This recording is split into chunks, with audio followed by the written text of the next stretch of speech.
Hello everybody, this is Ricardo and welcome to the next episode of Retro Gaming. Today featuring Xenon, that Melbourne House 1988 vertical scrolling shooter computer game developed by the Bitmap Brothers and published by Melbourne House, which was then owned by Mastertronic.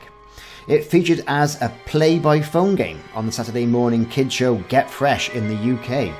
The player assumes the role of Darrian, a future space pilot called into action by a mayday report from his superior.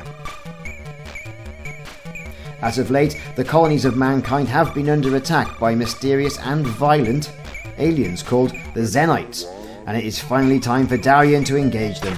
The game's story was only revealed in the game's instruction book. So unlike most scrolling shooters, the player can move in any direction instead of straight up, and go backwards to other screens that they may have gone to in the first place. The player craft has two modes, a flying plane and a ground tank. The transition between crafts can be initiated at almost any time during play, except though during the mid and end of level boss sections. Certain modes are also forced. Now, destroying some enemies will release power-ups that the player can catch and enhance their ships, as we see here, either a single ball or a double ball. Originally released for the Atari ST, Xenon was quickly ported to other platforms, the Amiga, the Amstrad CPC, the Commodore 64, MS-DOS machines, the MSX and ZX Spectrum.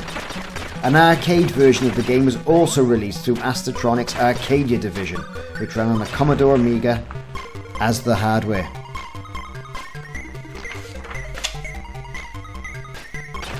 As we can see, we're currently in tank mode, making short work of all the turrets that are popping up. Getting the multiple balls is always handy because that increases our firepower. Now, by changing into the plane mode, we've got a greater range of hitting those turrets that are up high.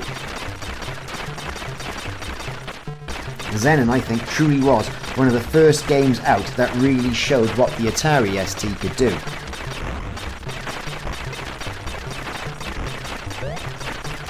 We are making short work of those turrets now in plane mode.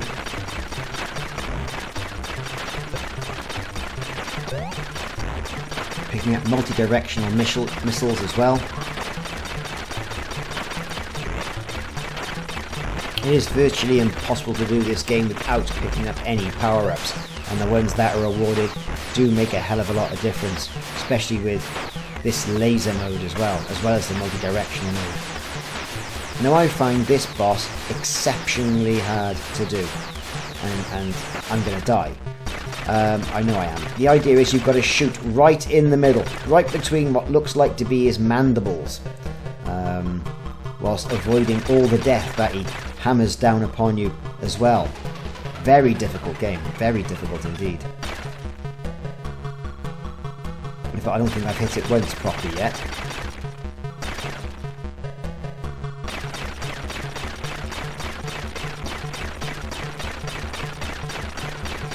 I think I'm going to die any second. Any second.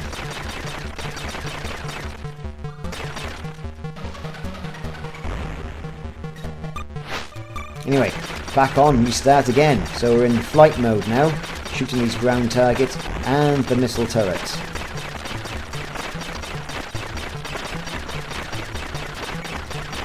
The fact that this game was turned into an arcade port as well, from starting off as 16-bit computing, and then, as I mentioned earlier on, based on Commodore Amiga hardware, it was put in to arcades. Some of the arcades I worked in as a child, as a young man I should say, they had one of these as well. Not only had Xenon, but other games as well that were linked to a coin mech.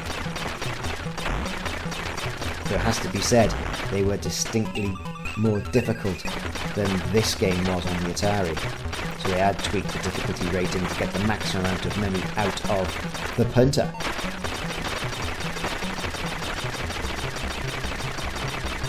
So here's this boss again.